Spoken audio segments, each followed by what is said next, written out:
pense que c'est une bonne nouvelle pour les employés du secteur de la CPE. Vous savez, c'était le dernier groupe des employés du gouvernement à ne pas s'être entendu sur l'équité salariale, mais voilà que, à tout le moins pour les 35 000 employés des centres de la petite enfance, ils vont recevoir au cours des 7 prochaines années cette augmentation de l'équité salariale de près de 9 %.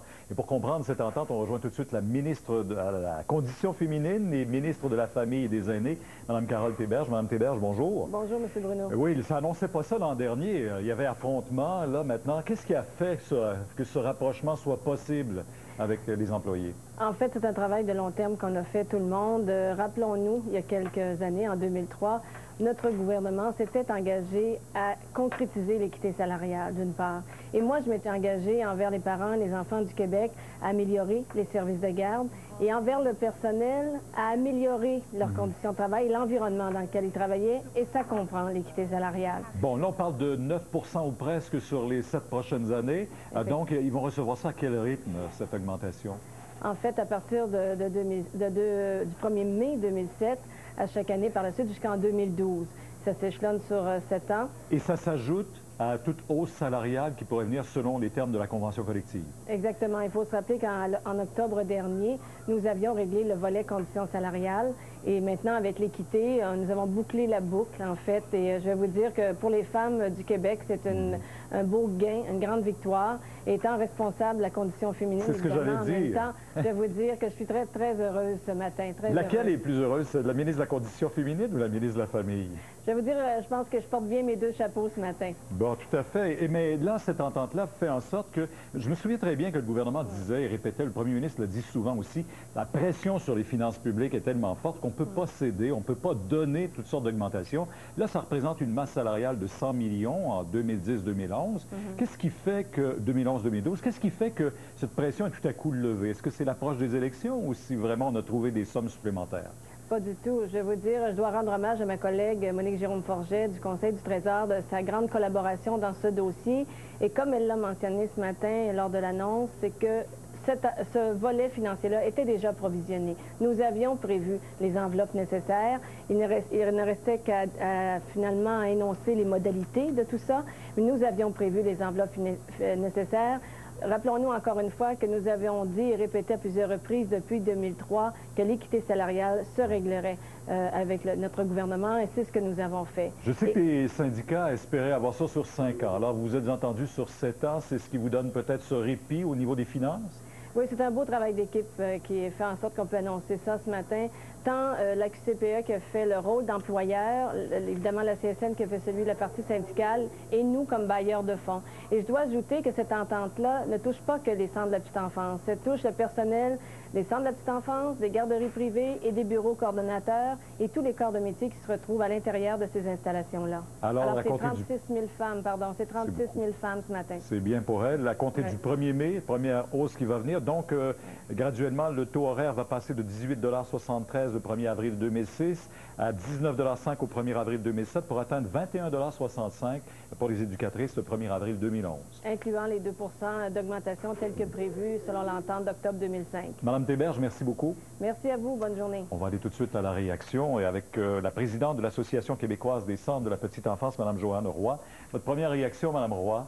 Bonjour, M. Bruno. Bonjour. Alors, nous sommes très heureux du dénouement et de la conclusion de ce règlement. L'Association québécoise des centres de la petite enfance, au nom des conseils d'administration, salue le règlement. Alors, vous savez, ces travaux-là sont au terme d'un 4 ans d'études et de travaux rigoureux qui ont eu cours. Et nous avons, au terme de ces travaux, obtenu des résultats. Vous savez, l'équité salariale, c'est un exercice de relativité interne, c'est-à-dire la comparaison des emplois à l'intérieur d'une même entreprise.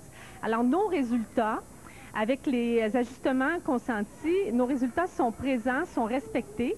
Et en tant qu'employeur, nous avons pris nos responsabilités aussi, c'est-à-dire que nous avons obtenu le financement de la part du gouvernement du Québec. Et à ce titre, je salue la collaboration précieuse de Mme Théberge.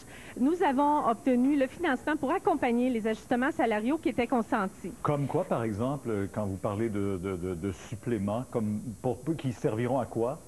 Pardon? Les sommes supplémentaires, vous avez dit que vous avez obtenu aussi le financement qui va servir à quoi? Non, bien, c'est le financement pour pouvoir appliquer les ajustements salariaux en conformité avec le règlement de l'équité. Oui. De plus, nous avons également réussi à obtenir un règlement dans l'harmonie, c'est-à-dire tout autant de la part des employeurs, de la part du gouvernement du Québec et de la part de la partie syndicale aussi, qui ont signé l'entente. Ça veut dire donc qu'il n'y aura plus de moyens de pression comme on avait vécu l'année passée, là. Donc tout le monde s'entend, on met fin à tous ces moyens de pression qu'on a pu vivre dans les garderies, comme par exemple des journées raccourcies.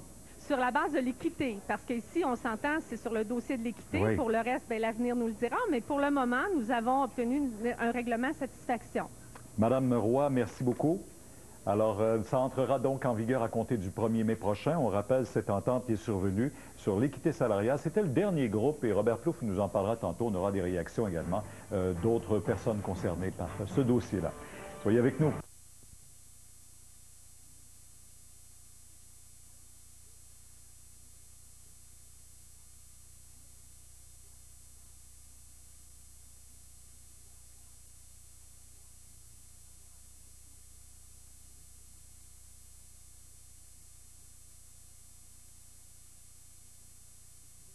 De faire affaire avec des gens qui s'y connaissent. Synonyme de tradition et d'innovation, Entreprise AM de Saint-Tite réalise nos projets de porte de fenêtre. Les artisans qui travaillent le bois et dans l'usine, les techniciens qui utilisent des outils de très haute précision pour produire des fenêtres de PVC. Chez Entreprise AM, on s'occupe de nous jusqu'à l'installation et même plus. Ouais, les professionnels des entreprises AM s'y connaissent vraiment. C'est pour ça qu'on leur fait confiance depuis 3 générations. L'événement de la rentrée, samedi 20.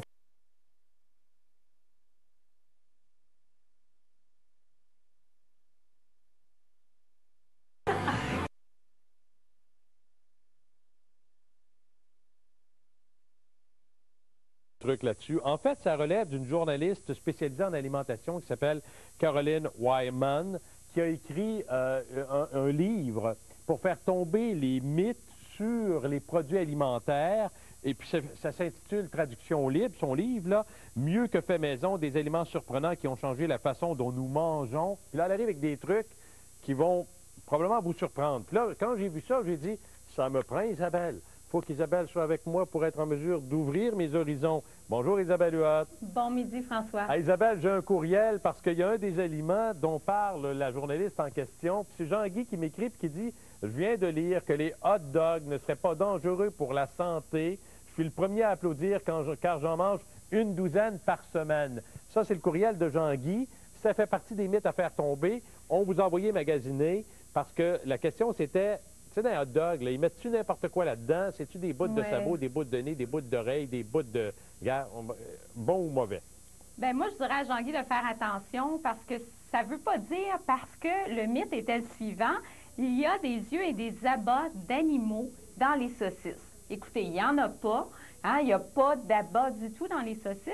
Par contre, ça ne veut pas dire que c'est l'aliment santé par excellence.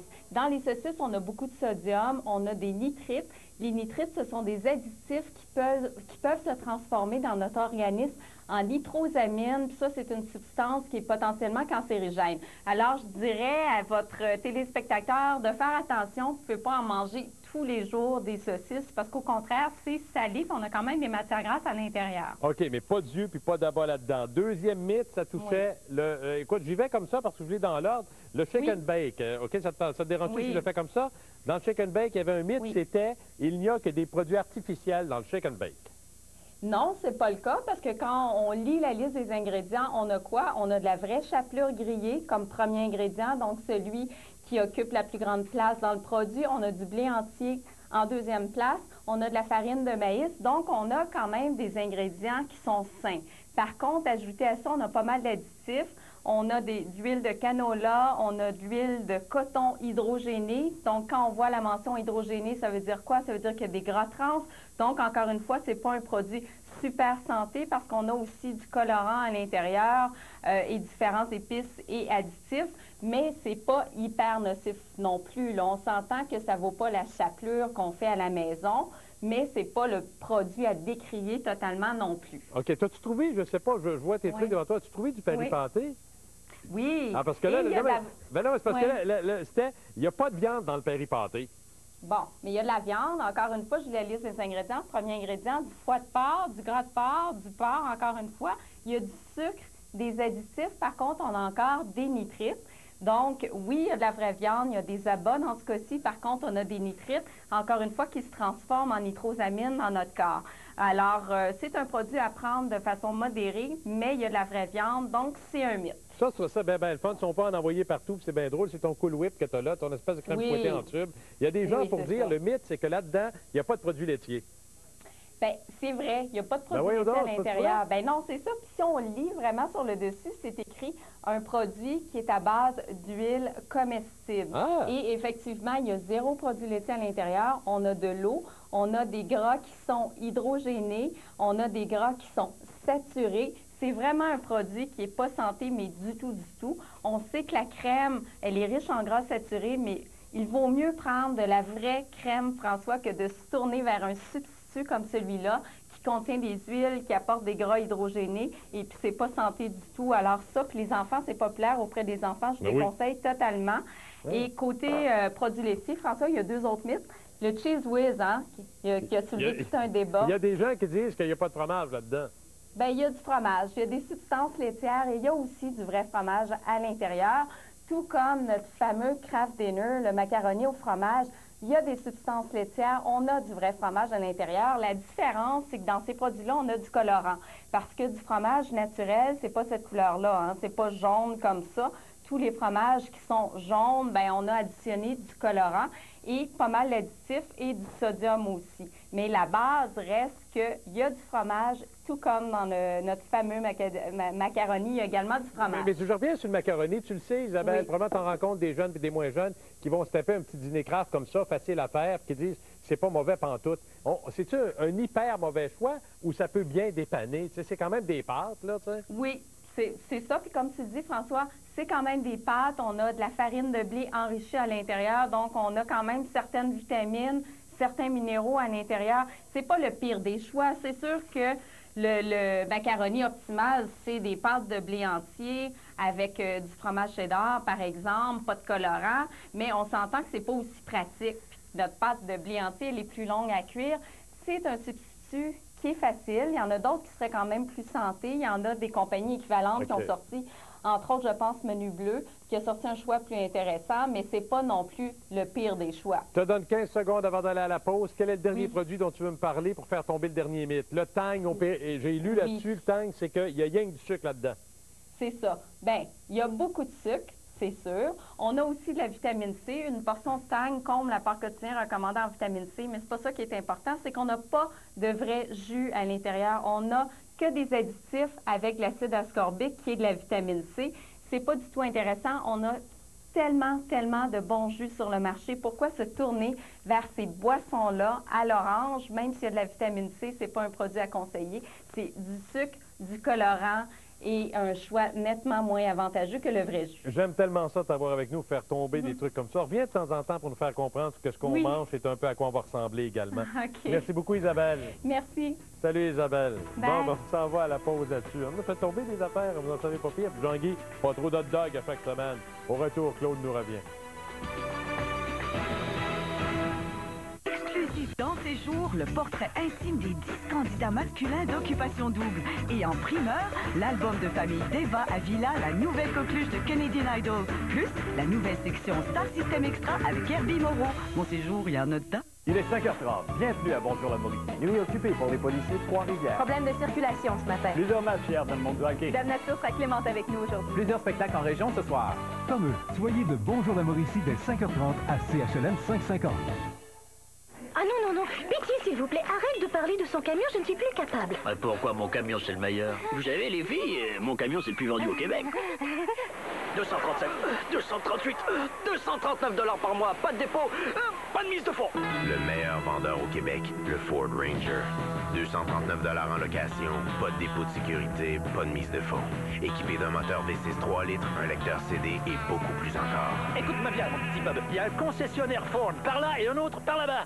Les célébrations de la méga-vente d'ouverture du magasin Brick de Boisbriand se poursuivent cette semaine à travers le Québec. Et tout est en solde dans...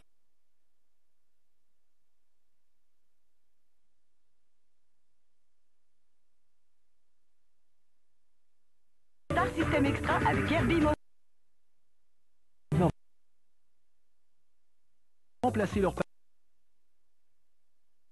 sans ma voiture, c'est le 22 septembre prochain. C'est pas ça l'entente. Je le sais. On s'était dit qu'on passerait du temps ensemble. On s'était entendu qu'on ne se serait pas tout seul. On va être séparés 2 jours, pas plus. J'ai encore de la misère à te faire confiance, Michel. La promesse, ce mardi 21h à TVA.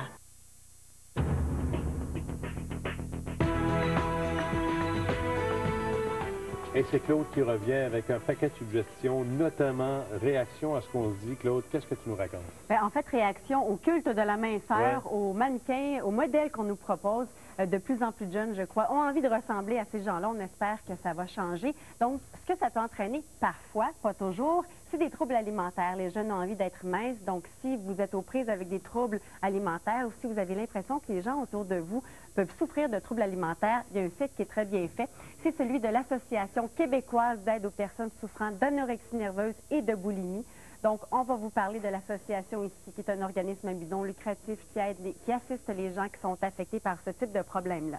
On va vous parler des différents troubles alimentaires. Il y a des sections que vous pourrez aller voir et lire parce que c'est très intéressant ce qu'on nous propose. Donc, les troubles alimentaires, on vous parle d'anorexie, de boulimie, entre autres. Les services qui sont offerts aussi. Et donc, une ligne d'écoute et de référence, des groupes de soutien. Donc, évidemment, en cliquant sur ce qui vous intéresse, vous allez en apprendre davantage. Il y a des cours ateliers aussi pour les familles et les proches, des activités aussi de prévention. Il y a les ressources. Si vous avez l'impression que quelqu'un ou si vous souffrez de troubles alimentaires, vous avez des ressources, des numéros de téléphone, des sites Internet aussi. Et d'ailleurs, comme deuxième site Internet, on vous propose le BACA, la clinique des troubles alimentaires, et un questionnaire. Est-ce que vous vous demandez si le comportement de votre jeune ou votre propre comportement est à risque? Il y a un questionnaire là, vous pouvez répondre aux questions et peut-être voir si vous avez effectivement un trouble alimentaire. En haut, vous avez différents bulletins pour lire d'autres informations sur les troubles alimentaires. Et j'attire votre attention sur les mythes alimentaires. Il y a une section aussi sur les mythes. Bon. Est-ce que les produits laitiers, c'est mauvais pour la santé? Est-ce que les noix, c'est engraissant? Donc, on répond à des questions, de nombreuses questions. C'est intéressant, ça aussi, de s'amuser avec les mythes alimentaires, mieux comprendre puis mieux s'aiguiller dans notre saine alimentation, notamment. Merci beaucoup, Claude. Merci à toi, François. Merci, madame, monsieur. Des web vidéos, vous pouvez m'en envoyer n'importe quand. Je les passerai demain. J'en ai à passer, d'ailleurs, en début d'émission. Salut tout le monde. Vous pouvez prendre connaissance des réactions nombreuses par courriel de nos téléspectateurs en consultant le site de l'émission sur tva.canoe.com.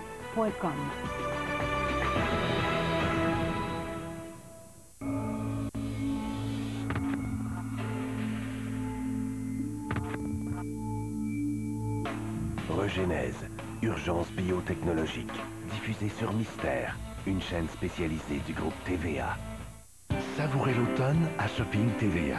Cette semaine, les prix s'effeuillent et déclinent pour que vous puissiez profiter de tous les avantages.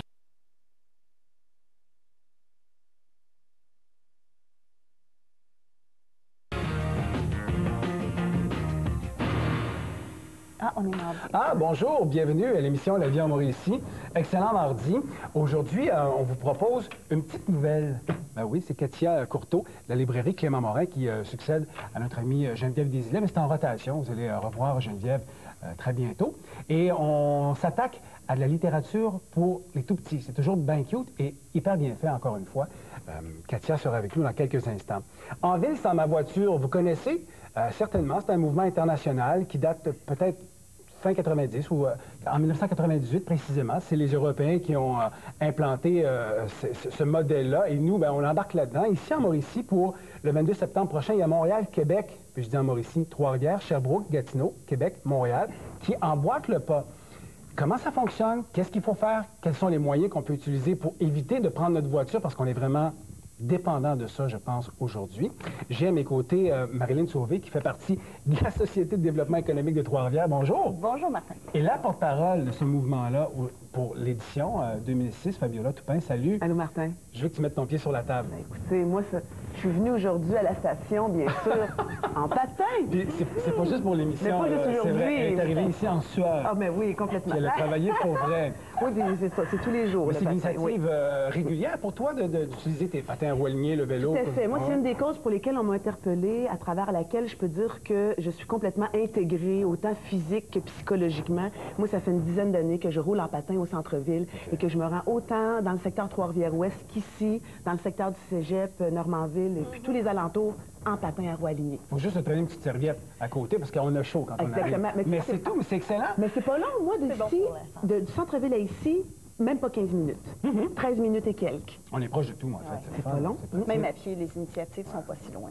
Ça va ressembler à quoi, cette journée-là? Parce que je t'avoue, honnêtement, que je ne suis pas initié outre mesure à une journée sans la voiture. Bien, en fait, ça fait 3 ans qu'il y a un comité avec de nombreux partenaires de la ville de Trois-Rivières qui ont initié, qui participent au mouvement des autres villes, donc depuis 3 ans. Et à quoi ça va ressembler? Fabiola va vous en parler, mais moi, ce que je veux vous dire, c'est qu'en fait, c'est pas si compliqué. C'est que le 22, vendredi, on ne prend pas sa voiture ou on le fait en covoiturage. Marilyn, c'est inimaginable de ne pas prendre sa voiture. Bien sûr. Il y a un voisin qui travaille avec vous. Bien non, vous avez des patins ou un vélo, ou on y va à pied, ou on découvre le transport en commun. Alors, c'est vraiment pas compliqué, mais pour un petit peu initier les gens, on a bâti une programmation, il va y avoir différentes activités, mais je pense que c'est une belle occasion de l'essayer. Je disais ça pas parce que je veux être défaitiste dans le mouvement, mais je dis, c'est vrai qu'on est dépendant de notre voiture, on a un peu de la difficulté à se départir de nos voitures, dire non, cocotte, aujourd'hui, tu restes là. Je vais marcher ou je vais prendre le vélo. C'est changer nos habitudes, en fait, qu'on trouve compliqué, parce qu'on a toujours l'impression que le changement instaure nécessairement quelque chose de désagréable dans notre quotidien. Alors que tout ce qui est des petits gestes qu'on peut poser pour l'environnement, pour notre qualité de vie, pour avoir moins de bruit, pour être plus en forme, on se rend